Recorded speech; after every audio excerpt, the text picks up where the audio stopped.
On March 5th, China revealed their target for an economic expansion of around 5% for 2023, its lowest target since 1976.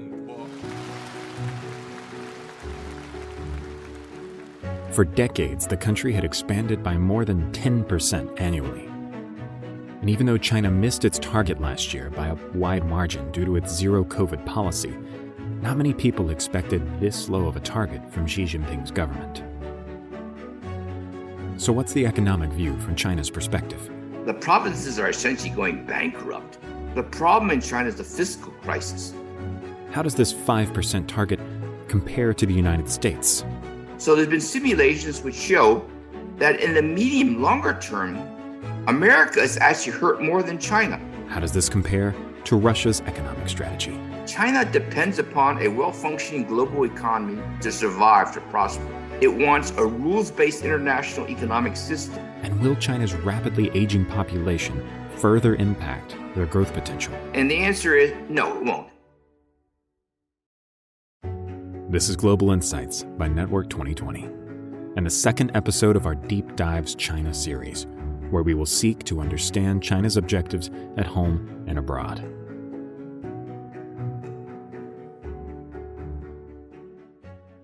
Joining us today is Dr. Yukon Huang, Senior Fellow at the Carnegie Endowment in Washington, D.C. He was formerly the World Bank's Country Director for China, and his research focuses on China's economy and its regional and global impact.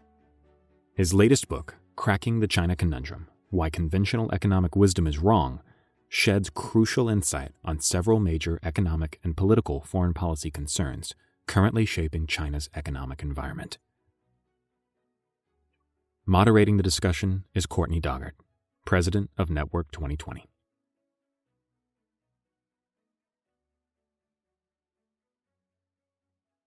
So, Yukon, with that, I'd love to start with the surprisingly low 5% growth target that China recently announced. It seems to signal that its economy is facing several challenges. So, in your mind, what is the current situation of China's economy at the moment, and what are some of the challenges that Beijing is facing right now? Thanks, Courtney. Pleasure to be back with you all.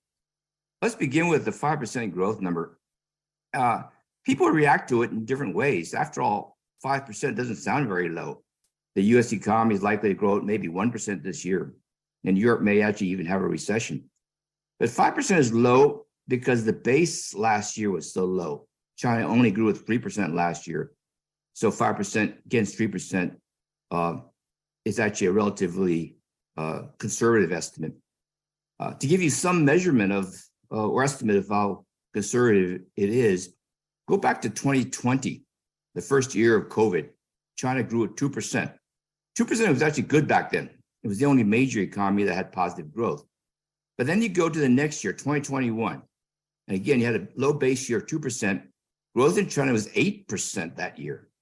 So this 5% should be judged against the 8% rebound in 2021. And by that measure, it's very low.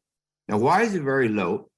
Either growth has to be driven by trade, infrastructure investment, or consumption. And the property market has been in doldrums for the last 2 years because of financial pressures. Construction basically ceased, purchases stopped. Consumption stopped because of the zero COVID policies. The only thing that was driving or keeping the economy going last year was basically trade, exports to the United States and Europe. So let's look at this year. This year, with recession or lower growth in the West, trade will not be a driver of growth in China, so you can't count on that anymore. The property market is starting to rebound, but it has fundamental problems. Construction companies don't have the funds. People are worried about whether they want to invest in housing. Can you then count on what are called local governments to build infrastructure, roads, highways, power plants? The answer is not, because they're experiencing severe financial pressures. So you're not going to get a so-called major property rebound. You're not going to find local governments propping up infrastructure investments. And on the external side, it looks very, very pessimistic. And that's why 5% growth is seen as a conservative estimate. But even 5% may actually turn out to be a little bit too high. My own guess is that may even come in lower. And the reason is that people are expecting Chinese households to spend a lot more now that the COVID policies have been relaxed. And they build this upon numbers which show that bank deposits in the last year or two soared. So the issue is that there's repressed consumption. But this is actually quite misleading. The increase in household deposits over the last year or two doesn't actually come from what I call middle-class households. It comes from the relatively wealthy segments of society who actually move their money out of property and equity markets into the bank accounts. And they're not moving it back to the intention to actually consume more. They're basically risk averse. They're worried about the future. So we may not get as big a consumption rebound as one might hope for. So I think actually 5% is not actually a conservative estimate. It may actually be a relatively too optimistic estimate, and we have to be worried about this. Thank you. You mentioned obviously the COVID effect in China had its, took a very different policy track toward COVID than a lot of other countries. But, taking COVID aside, do you think that some of these challenges were created by Chinese policy in the past, COVID or otherwise? And if so, what policies help create those conditions? Well, if you put the COVID issue to the side, China's moved from what I call zero COVID to no COVID policies, just basically let it totally go. So let's assume it's under control. And the evidence thus far is that it's abating in China, as it is elsewhere in the world. So hopefully we cross our fingers that COVID won't be an issue in the future. The question then is really the long-term growth rate. Let's get beyond this year. What's going to happen the next year? And then let's say the next 3 or 4 or 5 years, that's what really matters. And here you have very divergent views about growth prospects in China. There's some who predict that China's growth may not stay at 4 or 5%, but it may actually collapse to 1 or 2 or 3%. And why are they saying this? Well, they're saying that the major driver of China's growth over the past 10 years, 15 years, has essentially been urbanization. If you go back 30 years ago, China's urban population was only 20%. It increased sharply to about 65% today. And that 65% means that 300 million households moved to cities, created demands for housing, generated the major infrastructure investments. But urbanization is moderated. It's slowed down. So you cannot count on urbanization. You can't count on what I call the increased productivity of rural farmers moving to the cities and finding jobs in industries and services. That was the major driver of China's growth. You cannot expect China to be exporting a lot to the West. Growth in the West is going to be actually quite moderate. There's also a trade war going on, lots of tariffs and restrictions on China's exports. So there is a problem here. You cannot count on the urbanization to drive growth. You can't count on property construction. You can't count on trade. And people are therefore asking consumption. Chinese households need to consume more. But this particular line of reasoning is actually, in terms of economics, not valid. There is no such thing as a consumption-driven growth, okay? Growth comes from investment and increases in productivity. And if you grow faster and people's incomes are higher, then they consume more. But they don't just consume more because you tell them to consume more. They only consume more if they feel like their wages are going higher and they feel like more secure or they feel like the economy is doing well. And that's not the situation. So economically speaking, if growth is to basically increase in the future, China has to find ways to keep investment going. And for that to happen, you have to find ways to increase productivity. And this is where we have a major problem. Productivity of investment in China has been declining steadily for more than a decade. If you go back 10 or 15 years, when the country invested, it generated returns which were above normal for emerging market economy. That's why China is able to grow 10% or even 8% a year. But today, China's investment productivity is basically fallen to the same levels as other countries. And it's not getting the same return. That's why there's financial problems. If you borrow and you invest and you're generating not as much output, then you're going to have financial difficulties. So that's a major problem. So here's the China today. productivity is declining steadily. Financial problems are significant. The government cannot continue stimulating the economy. So the real issue for China is, can they find ways to increase the productivity investment and continue to grow at what I would call a moderate rate for the next 5 years, the rest of this decade, of let's say 4 to 5%. That will be a challenge. Now, this is a very interesting issue here, because the question then becomes, does China have potential to grow rapidly without what I call stimulating the economy? And here's what I would call a paradox.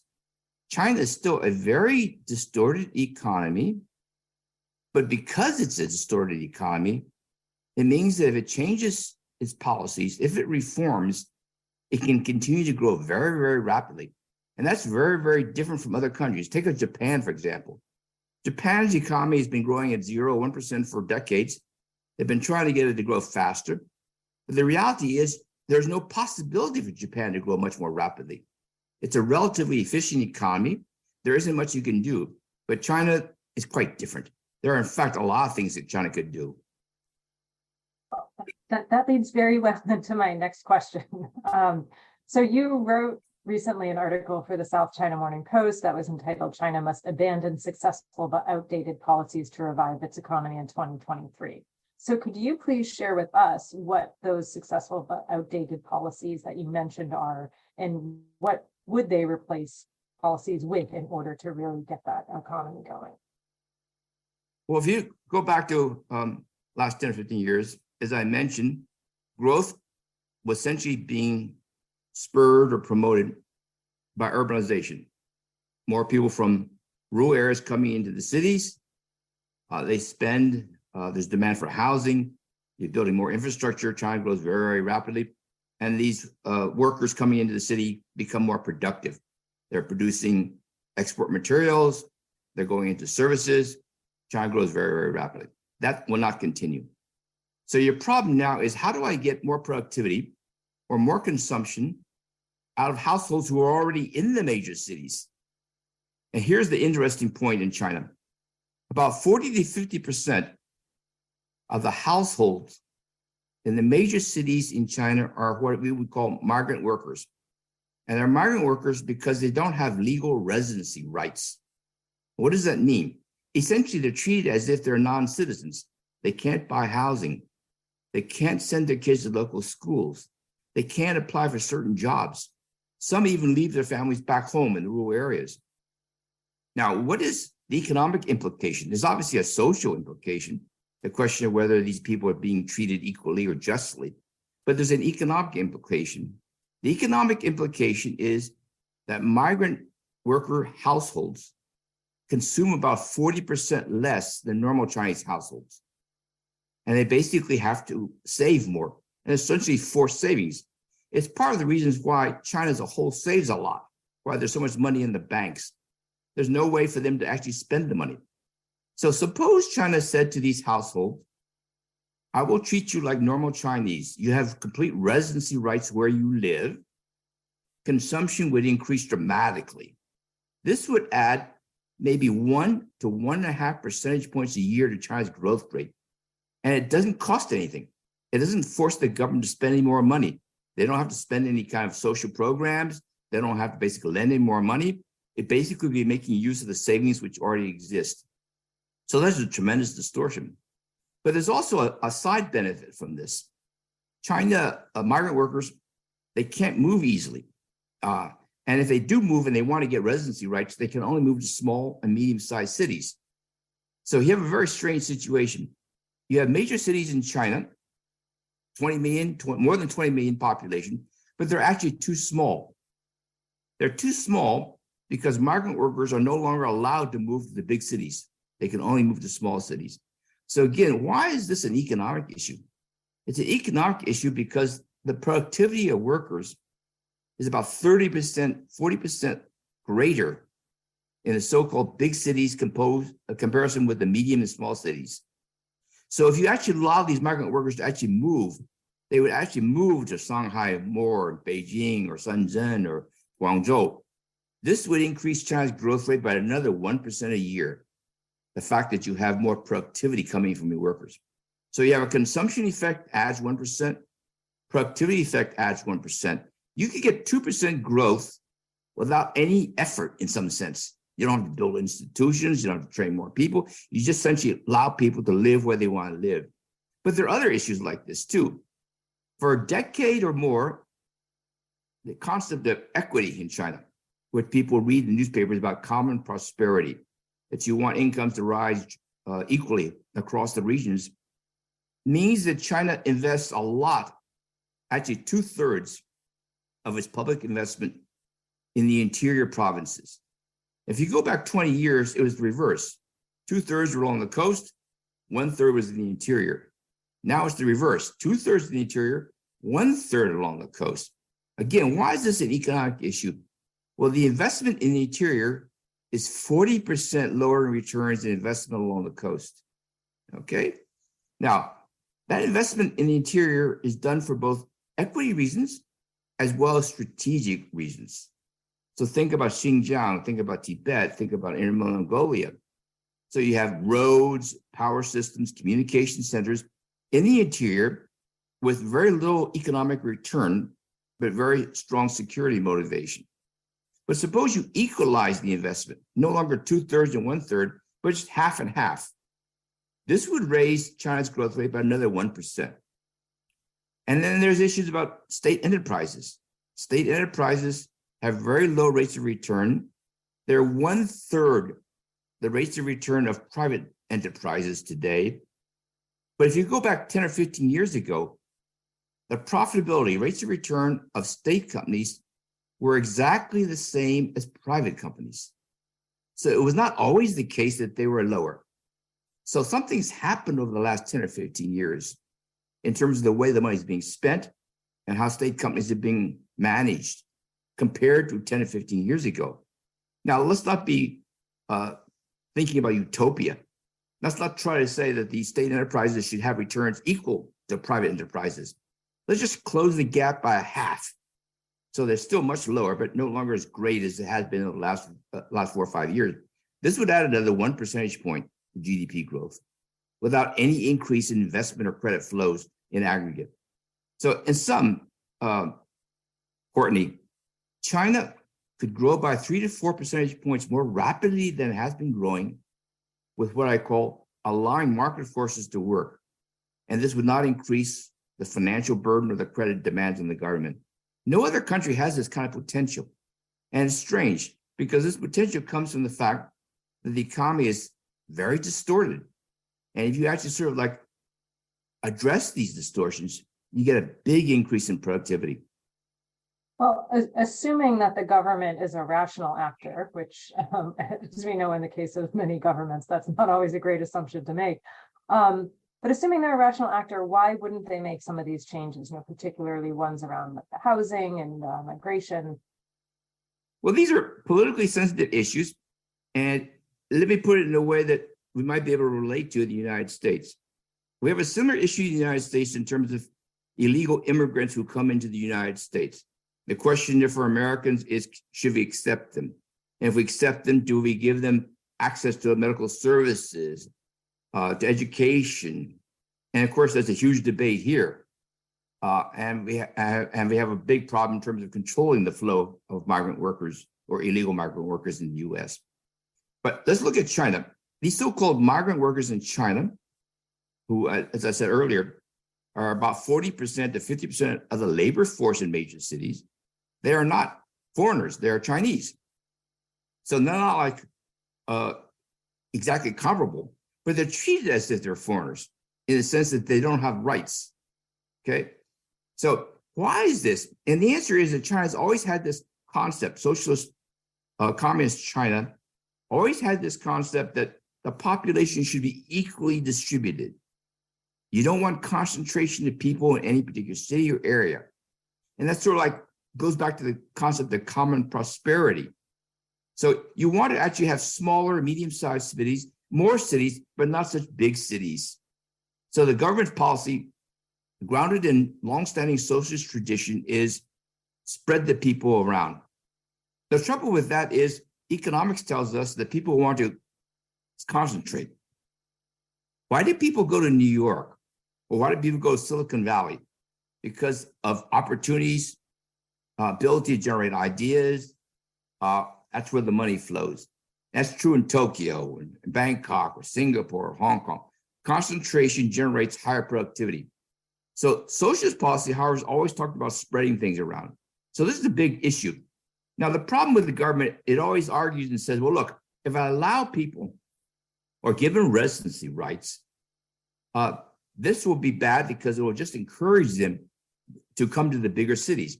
But the point I would make is they're already there. They've already been there for decades. You can also talk about giving residency rights to the existing people in these cities, and then somehow regulating the additional flow. And that would be one step forward. The question about how much money should you be pouring into the interior poor areas, and how much should you pour into the areas where people actually live to get higher rates of return, again, is a political sensitive question. Equity always said, well, the poor areas are, the people are very poor, we need to build more roads. But the fact of the matter is, you really probably should basically only be pouring in education, health, so that these people in poor areas can actually move to where the jobs are. You really can't just expect them to stay in these poor areas. Now, that's the big difference between China and South Korea's policies. South Korea essentially went from 20% to almost 90% urban in 30 years. In South Korea, 80% of the population moved out of rural areas into urban areas. And that's why South Korea has been relatively so successful in moving to a high income standard. So this is a big political issue in China. Should you allow people to move or not move? And of course, with the state enterprises and private enterprises, there's the question of, do you want to maintain a very strong public state presence in the enterprise sector? And the leadership strongly believes in this. And I think this is also a political issue. So you have what I call political resistance to what I call changing the policies. So one final question before I switch gears. Given these low growth targets, which you say could even be optimistic, do you think that this economic situation would force the CCP to change those policies in order to try to maintain the growth as an ability to maintain the momentum, maintain their hold on power? I think that the pressure is building, and it's coming in a financial way. China's finances are in very bad shape. Government revenues as a share of GDP have been declining steadily. The provinces are essentially going bankrupt. We don't actually see this outside. In the outside world here in Washington, you see articles talking about financial crisis, or whether the banks or the debt level is too high. That's not actually the problem in China. The problem in China is the fiscal crisis, that the provinces cannot raise enough revenues because they don't have taxing powers. Most of the money goes to the central government, but the responsibilities lie with the local provinces. So the local provinces over the last 10 or 15 years, the only way that they were able to actually get more money was through property development. And that's why you have this issue in China of overly building property, because local governments, that was the only way they could make money. But that doesn't work anymore because there's no longer a demand for that property because people are no longer moving to the cities. So local governments have facing what I would call a fiscal crisis. And the question for the government is, if they really want to stimulate the economy, they can't just sort of like tell the local provinces to spend more because local provinces don't have any money. So you're having a financial fiscal kind of a problem showing up. And at some point, the government has to say to itself, how can I continue to grow? I can't pump prime the economy. Should I start to do something different? And this is going to take time. But China tends to react to these politically sensitive reforms more slowly than one would expect. It's like the one-child policy. The one-child policy was clearly seen as ineffective and didn't make any sense. Even so, it took China maybe 5 to 6 years longer than one would expect to get rid of it. And the same thing is true for hukou. It doesn't make sense to say to people that you cannot move, you have to live where you are. And aside from North Korea and Vietnam, actually, There is no other country in this world that has a so-called residency policy like China has. Right. Thank you for that. Just switching gears a little bit, let's talk about the US-China economic relationship. You wrote another article, Will Biden Get Right What Trump Got Wrong? You wrote that at the beginning of the Biden administration. And so it's 2 years in. How do you evaluate the trade policy from the Biden administration so far? And do you think he's getting it right?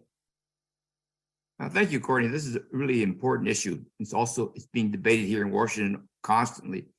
Let's go back to President Trump. When he launched the trade war in 2018, 2019 was based upon tariffs. So most of China's exports to the United States are being tariffed at rates from 15% to 25%. At that time, most analysts, certainly most economists, would say these tariffs don't make sense. They won't reduce the trade deficit. They only raise prices. They'll exacerbate inflation.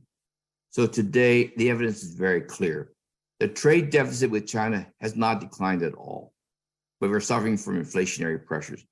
So practically all what I call commercial business community observers, many foreign policy experts are saying that Trump's tariff policy should be basically gotten rid of. So when Biden came into power, he said he would look at this, but he hasn't changed it at all. And he's basically shown no intention of getting rid of the tariffs. And the reason is there's an argument that these tariffs can be used as leverage to get China to change its policies. The question, however, is what do you want China to do?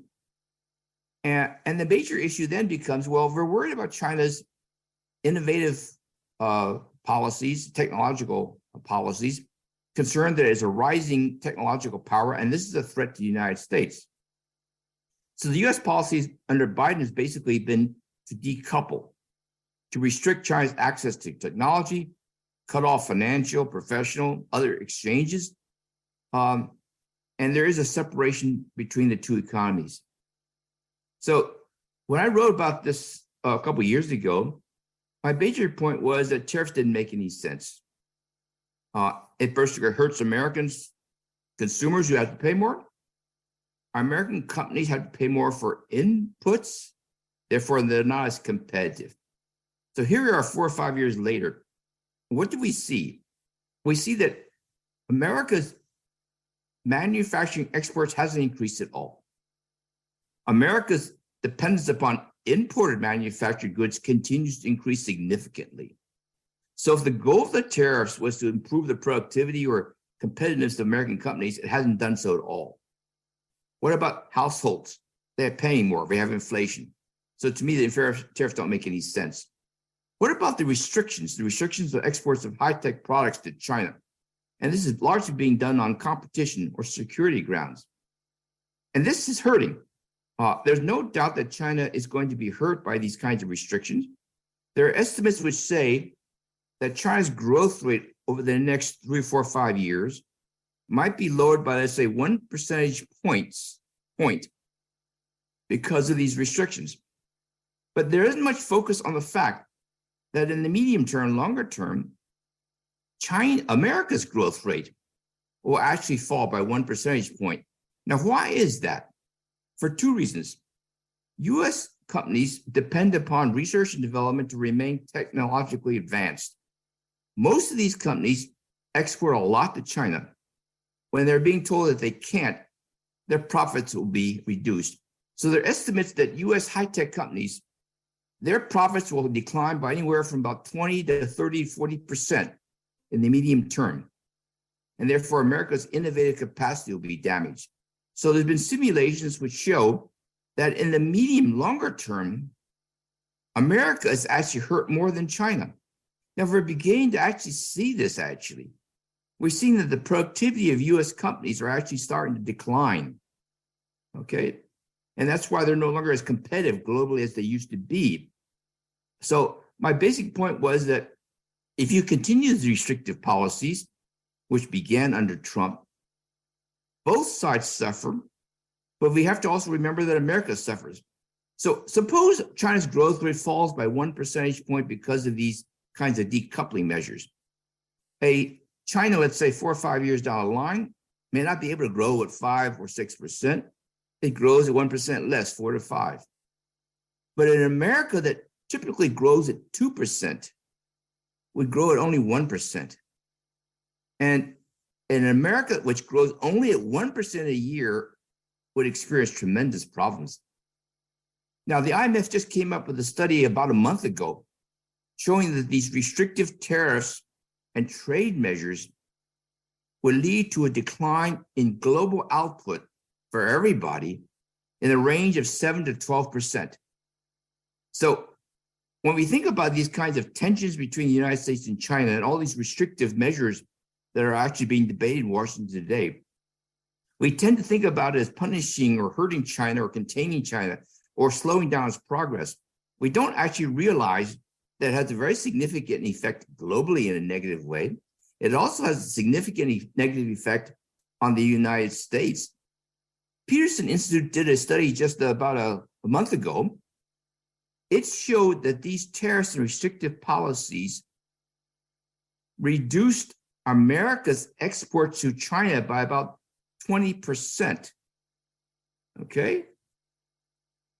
And that was a major source of growth for American manufacturers, which no longer is available.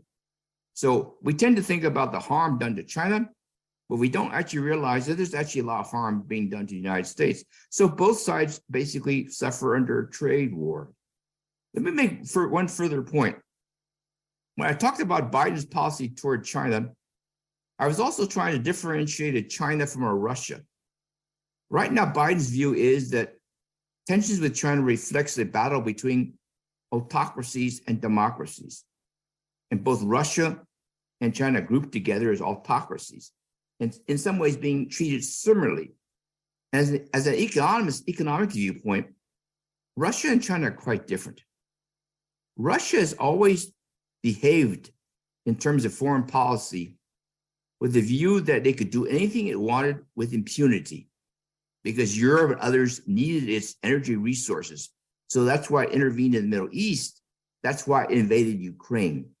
It did not think the West would punish it. And of course, the West is trying to punish it. But even with the sanctions, Russia still continued to behave what I call irresponsibly. Now, China is different from Russia. China depends upon a well-functioning global economy to survive, to prosper. It's the largest trading nation with 110 countries. It wants a rules-based international economic system. It wants more foreign investment. It wants actual cordial relations with the world and particularly with the West. Russia has never basically advocated or needed that. So Russia and China are quite different economically. This has a foreign policy political implication. So in my article, I said, US policy should be designed to try to sort of like separate Russia and China. And that would actually make it much easier for the United States to further its global interest in creating what I call a liberal economic system or a liberal political system. But instead, of course, by containing China, by establishing or strengthening defense treaties in Asia, we're more or less forcing China to become much closer to Russia. And I would basically say that's not in America's interest in the long term. Thank you. Really, really excellent point there.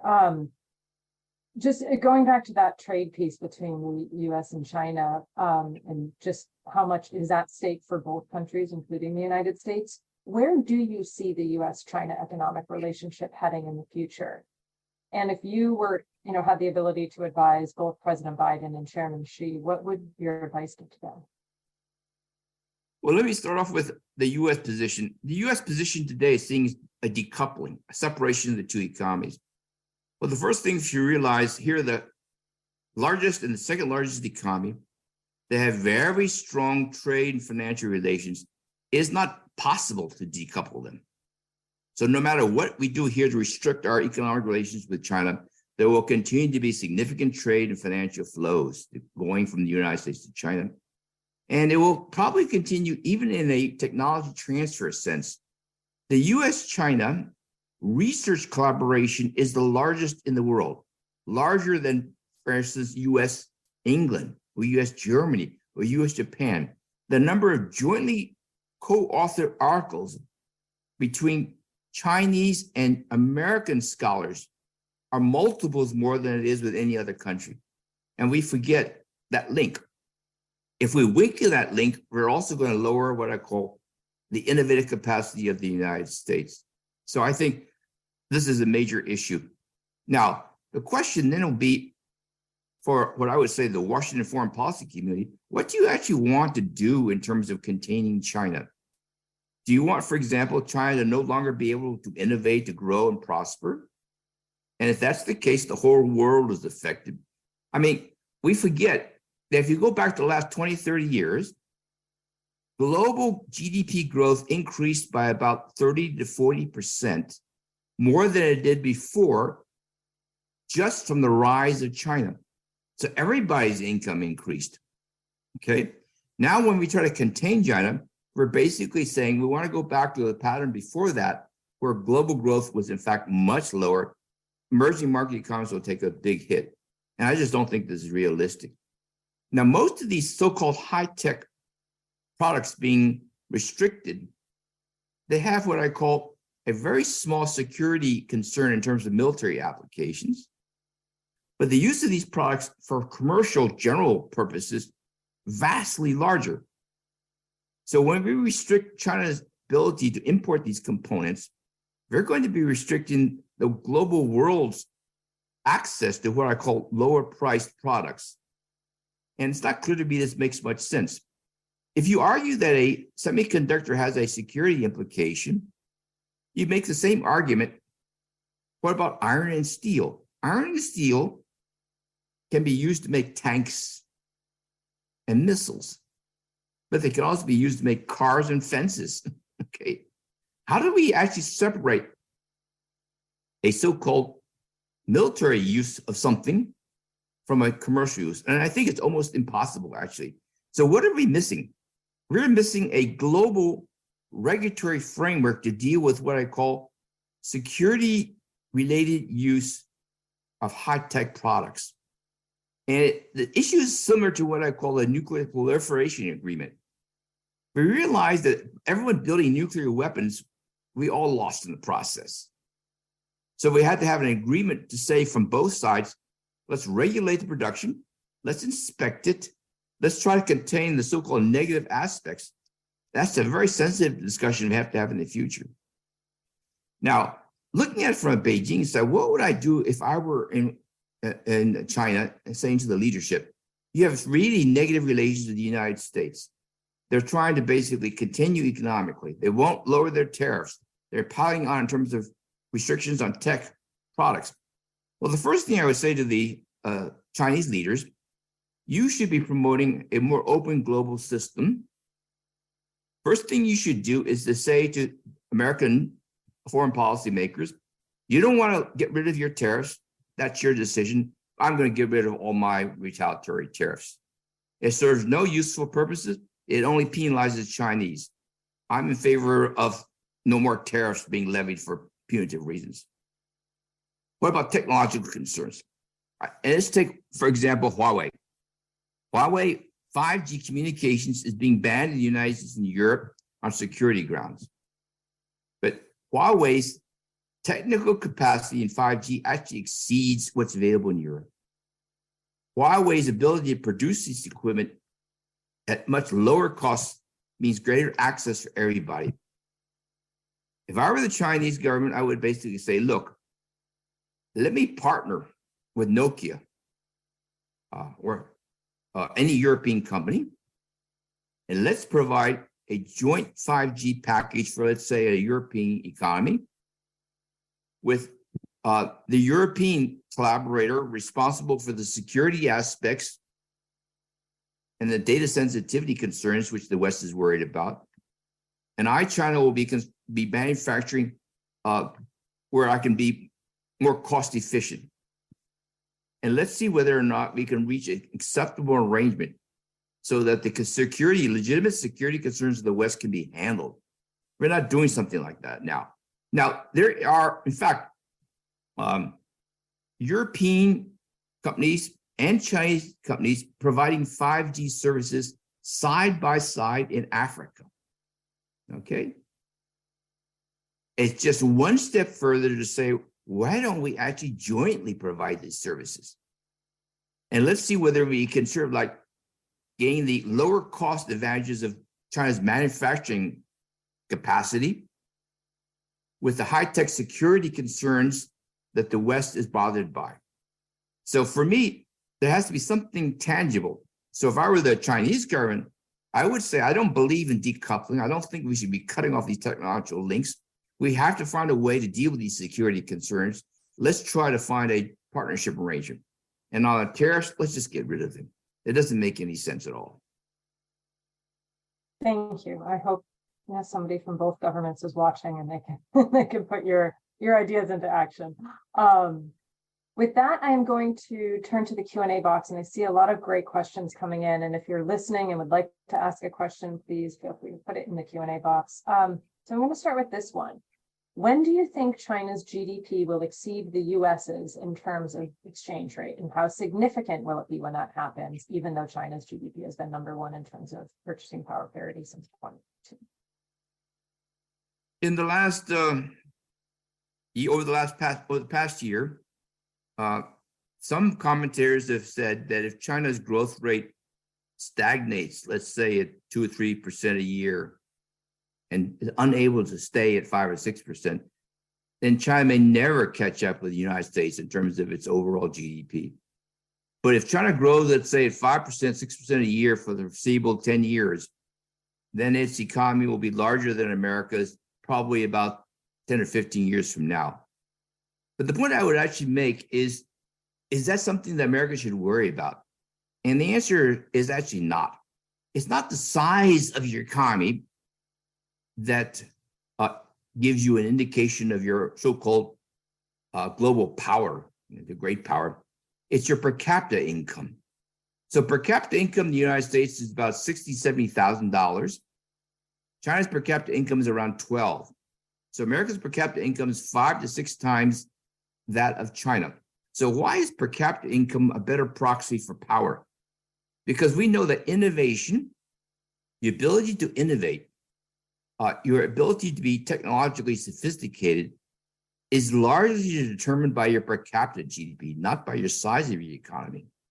So America's stayed at the very top in terms of being the most innovative power for decades. China used to be something like 40 to 50 rank. It's now moved up to about 20. The gap is closing, but America's status as the dominant innovative power has remained and will continue to remain for the foreseeable future. So whether or not China grows, let's say 5 to 6%, and its economy becomes bigger in an overall sense, is not actually the concern if you're really interested in questions like power. America's dominance, military-wise, security-wise, technologically, will remain for the foreseeable future, regardless of whether or not the gap is actually getting a bit smaller. Thank you for clarifying that. The next question that I have is, are the United States and some of its allies going in an inextricable direction away from China? And the questioner mentions all the various issues that need joint actions, whether it's climate, non-proliferation, COVID, trade investments, and how do you see a path to de-escalate the negative messages on both sides? This is a very important issue, and it reflects the fact that what you see about security and foreign policy concerns depends on where you sit.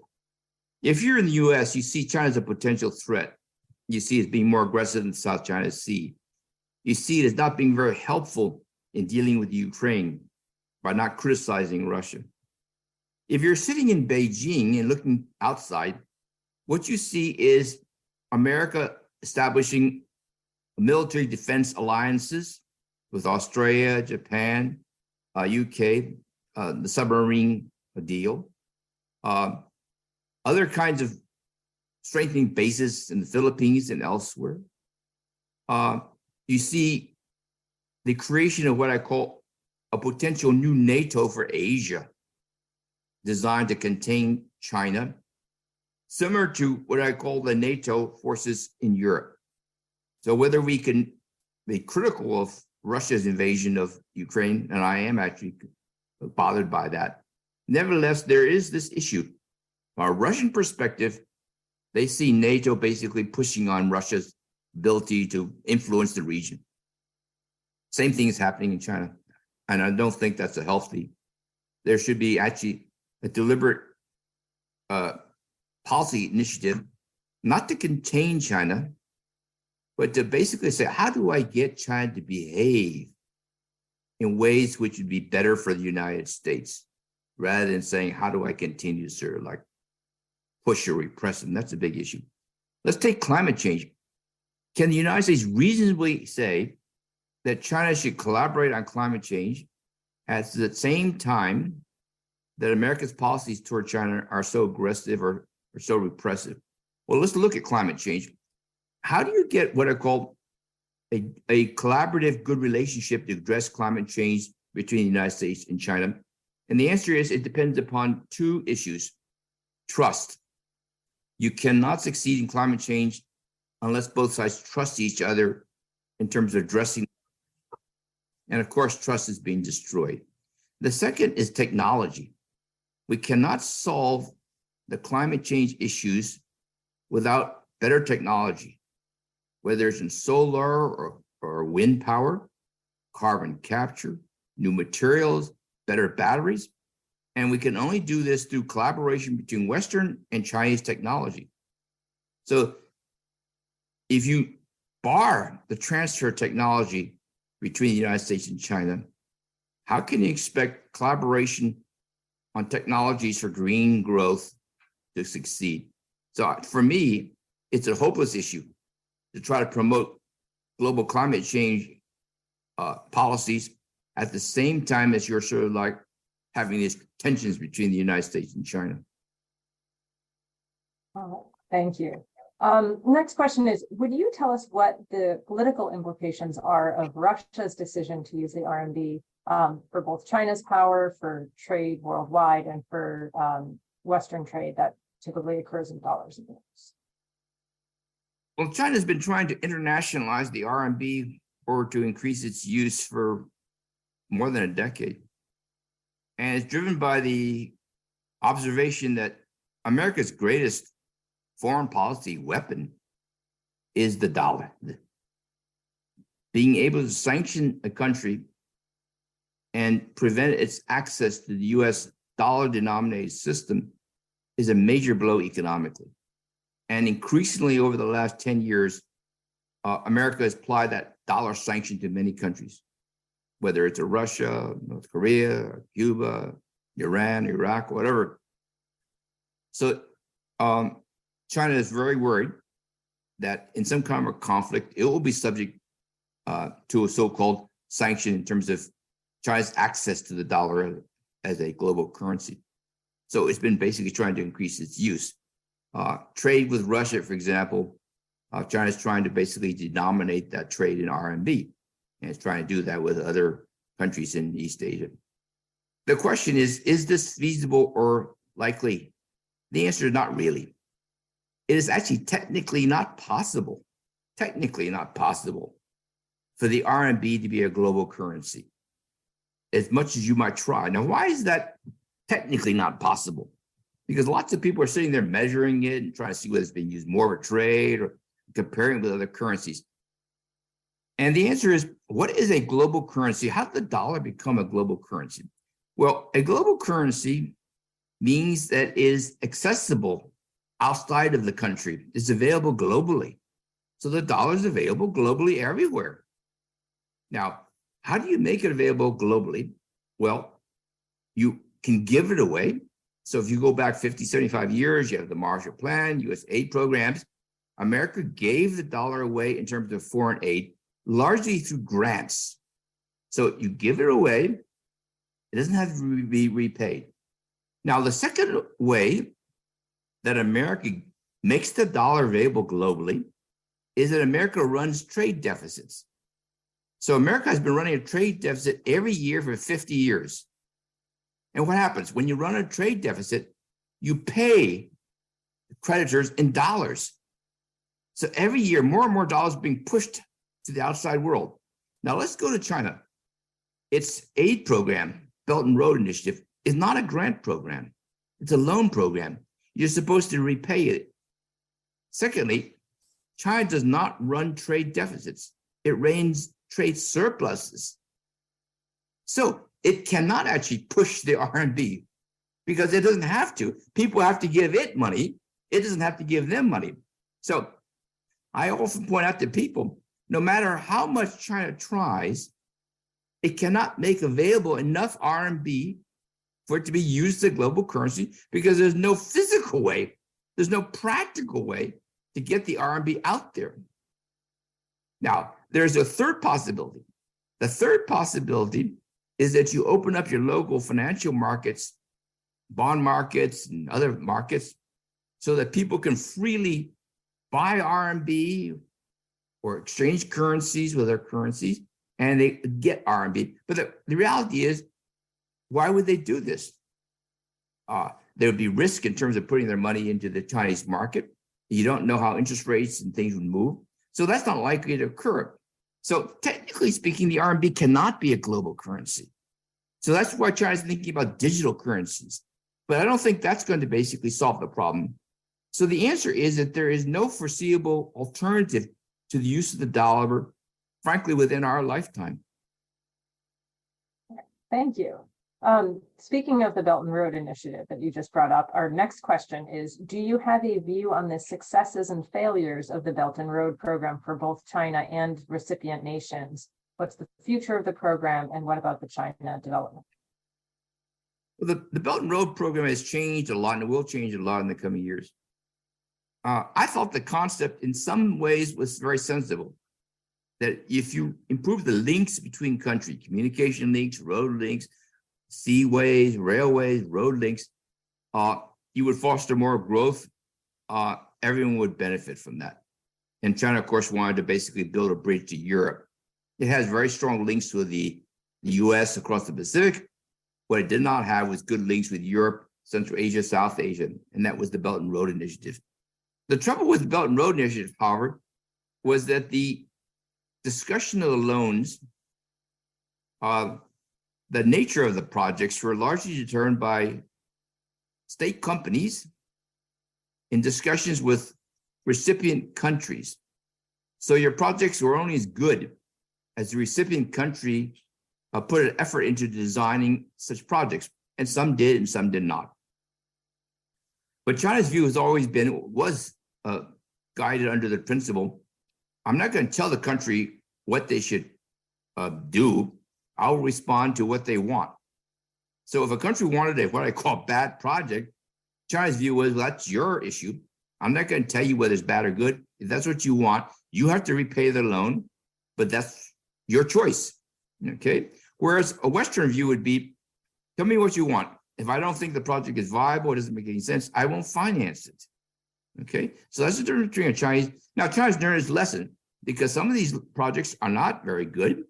And when they're not very good, it's not just doesn't just reflect badly upon the country, it also reflects badly upon China.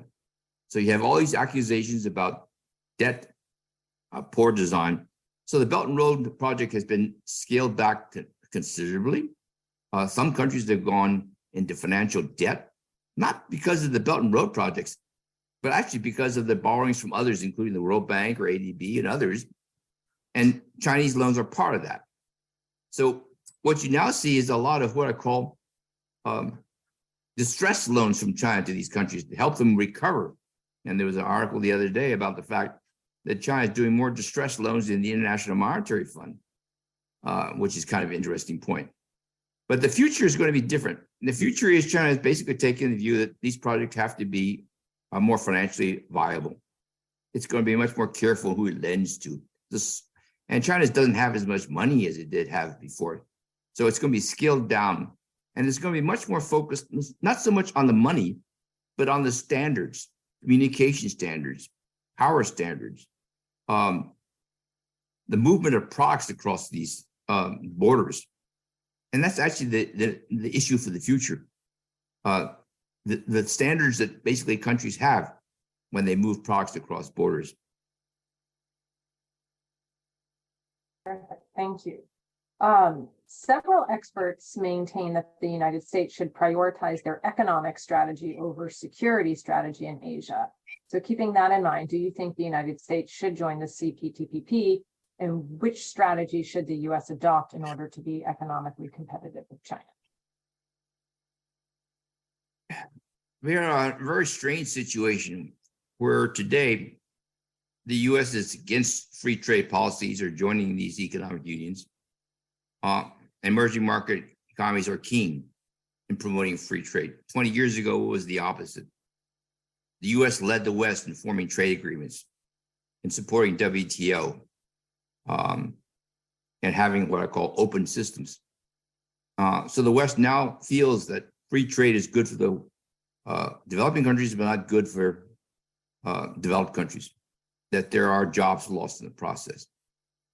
And I think this is an issue that we have to actually ask the question, why is it that jobs in manufacturing decline or have declined so rapidly?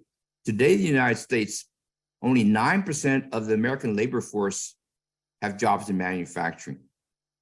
91% of the jobs are in services, a few percentage points in agriculture. And it was quite different 30 years ago. But this is true for all developed countries. And mainly because as the country grows richer, manufacturing jobs tend to be not very skill intensive. They're pretty mundane. So if you're becoming educated and you have a skill, you go into services, technology, communications, education, medical, legal, or whatever, because it pays more. And there's nothing you can really do about that, actually. So I think there's a big problem. You had this under Trump, you have this under Biden, promotion of more manufacturing jobs.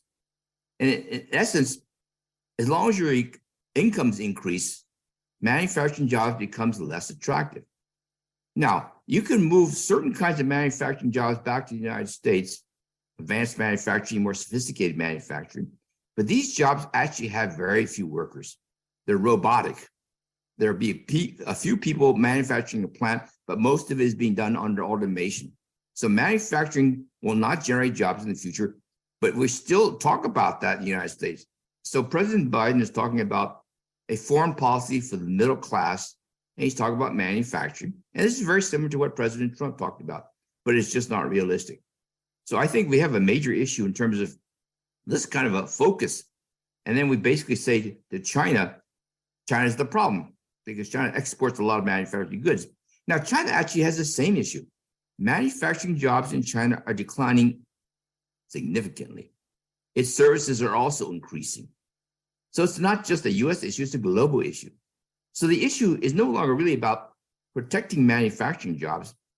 The issue is how do you make sure that those services, those jobs and services are high-paid services job and not mundane and low-paid. And that's the big challenge, I think, for everybody.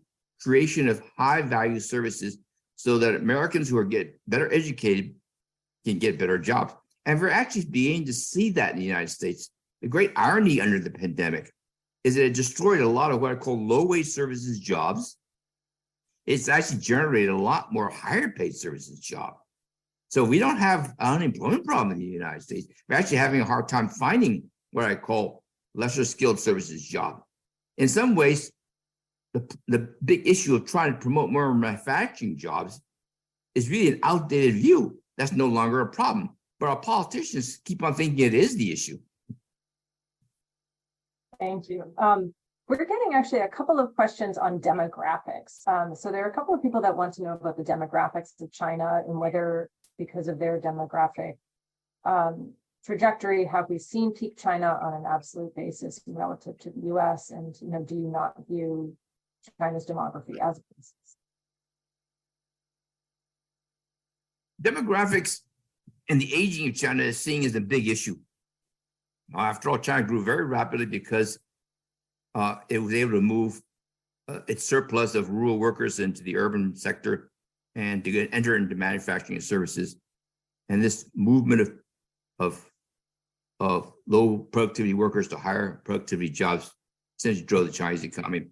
So the view today is if you have an aging society, if the share of the working age population is declining, won't this severely hurt China in terms of its growth potential? And the answer is no, it won't. Take a look at India. India has an abundance of workers, but these workers are low productivity. So it's not the number of workers you have, it's whether or not the productivity of the workers is increasing. So China actually has shortage of workers in many areas, or too many workers that it cannot employ. So it's not the aging problem of saying that you don't have enough workers to staff your factories and plants. The issue is financial.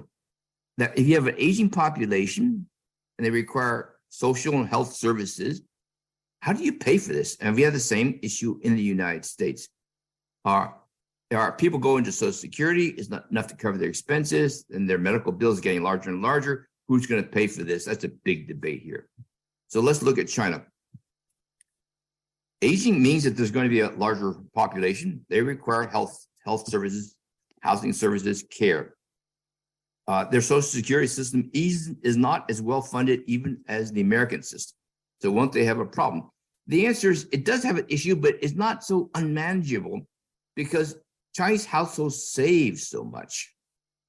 So unlike the normal American household, who by the time they get old, they have no wealth or savings. They have, if they're lucky, they've been able maybe to pay off their housing, but many people still have a mortgage.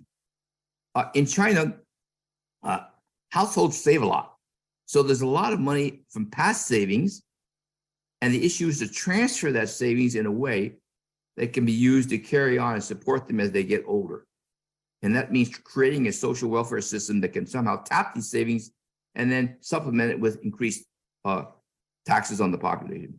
The second point I would make is if you look at the typical American household, about 50-60% of Americans own their house or apartments. Okay. In China, 80-90% of them do. Okay. And this 80-90% of Chinese who own their property, many of them own their property without mortgages, unlike Americans. They were given these apartments, or they bought these apartments, or they saved for it. So you have a very large class of Chinese who are not debt encumbered as Americans are. So the financial burden that we see here about aging is something that has to be managed, but it's more manageable in China than it is actually in the United States. Thank you. I have a kind of a big picture theoretical question here. Will we see two different globalization models in the near future, one led by the United States and another by the PRC? And if so, how long might it last, and what would be the future of Western countries in Europe under such a system? This is the prediction of many, that there'll be two trading blocks, one led by the West and one led by China.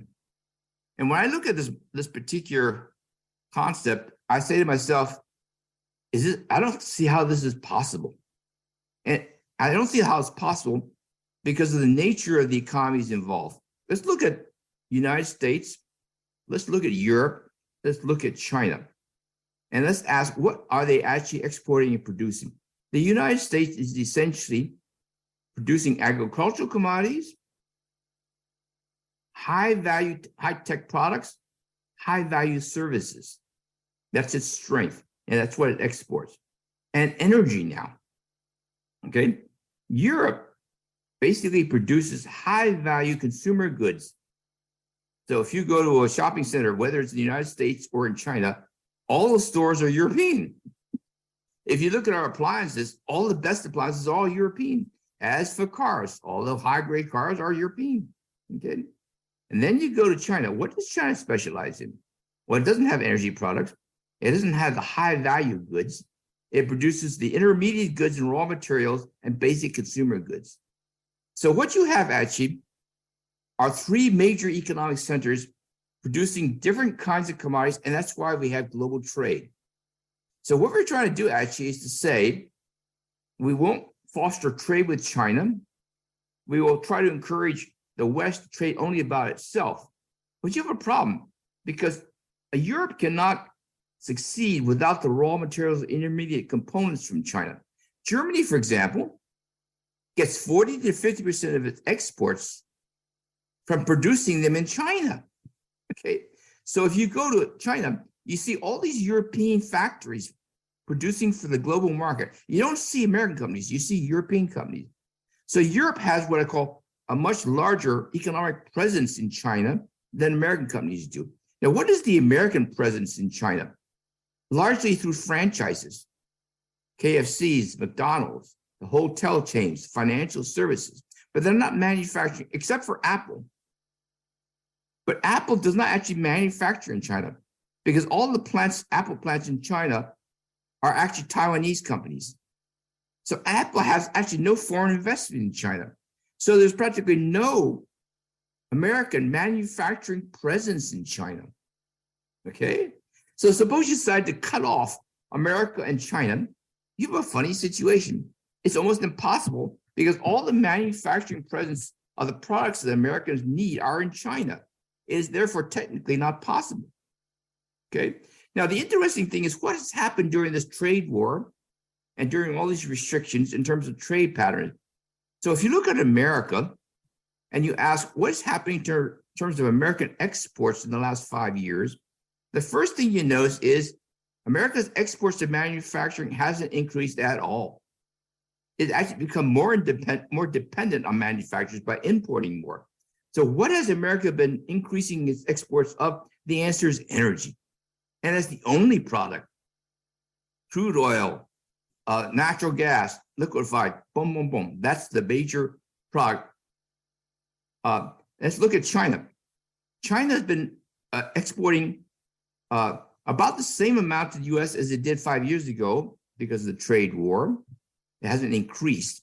But China's exports to the rest of the world have soared. So China's share of global exports has reached record levels, even though that increase hasn't been going to the US. So where has it been going to?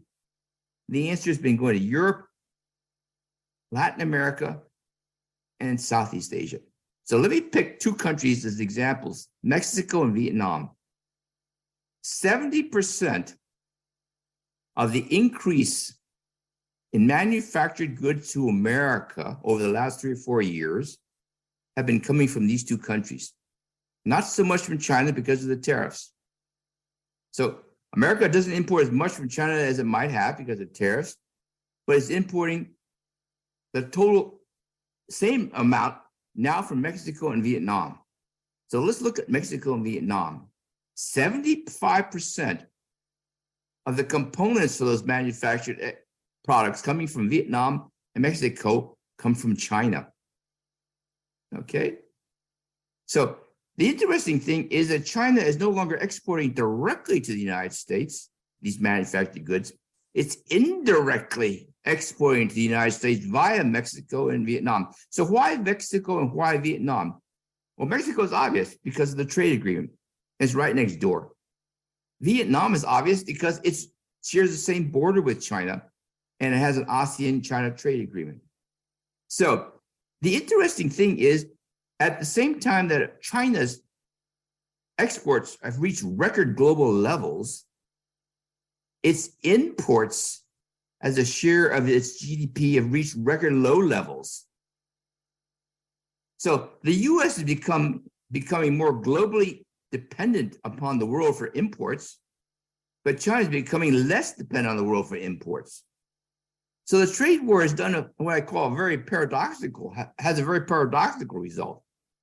It's actually increased America's dependence on the world, but reduced China's dependence on the world, which is exactly the opposite of the intention. So a lot of what I'm saying in terms of these policies, we should re-examine because they cause a lot of problems, costs, but they don't actually accomplish the purpose that the Washington policy makers had in mind when they put them into place. A law of unintended consequences, I suppose, in action. Try to get in one more question. And we have one here, and the questioner asks, given the United States' focus on China and our own national security, do you think China's growth would be helpful to our relationship, the U.S.-China relationship? I think essentially the issue from a Washington perspective is that you want China to behave as a responsible global stakeholder. Okay. Rapidly growing economies anywhere is it basically better for everybody? If China grows at 5 to 6% a year this year, and the West grows at 1%, China will account for 40% of the world's demand for goods and services. That'll keep the world growing better. So it's in everyone's interest for China to be doing better. But you wanted to do better within a framework that says China behaves responsibly. What does that mean? It means that China is careful about the fact that its exports and imports don't create waves and shocks globally that are not manageable, and it has done that in the past. It means that you want to make sure that if China subsidizes production, that this subsidy does not distort the trade patterns or create unfair advantages. It means that if China uses foreign technology, you want to use foreign technology on fair and legal grounds, because that basically generates more earnings for US companies. And you want to make sure that both sides benefit. So you therefore need to have what I call institutions which would regulate that trade and technology to better than it has before. So the issue would be, can you get China to basically agree to talk about these issues in a constructive way? And as I talked about earlier, China is interested because it realizes its economic survival or prosperity depends upon a rules-based system. And the problem from my view of the problem is we in the US are moving away from a rule-based system. We're no longer saying that we'll rely upon WTO. We won't accept the rulings of these international agencies. We won't subject technology and the use of technology and how it should be regulated to be discussed at a global level. And I think this is the big issue, that it is in the interest of both the West and China to think about the ground rules where these kinds of concerns, which have security implications, can actually be discussed, regulated, inspected if necessary. If we don't, then everyone's going to be worse off. Thank you very much. All right, fantastic. On that note, Yukon, thank you so much. This has been a remarkable hour plus. Thank you everyone for the really phenomenal questions in the Q&A box. Really, some really good ones in there. Thank you, Yukon. Thank you, everyone. This was a really phenomenal discussion. So thank you so much. Really appreciate it. For more global insights or information on our Deep Dives China series, visit network2020.org and connect with us on YouTube and social media.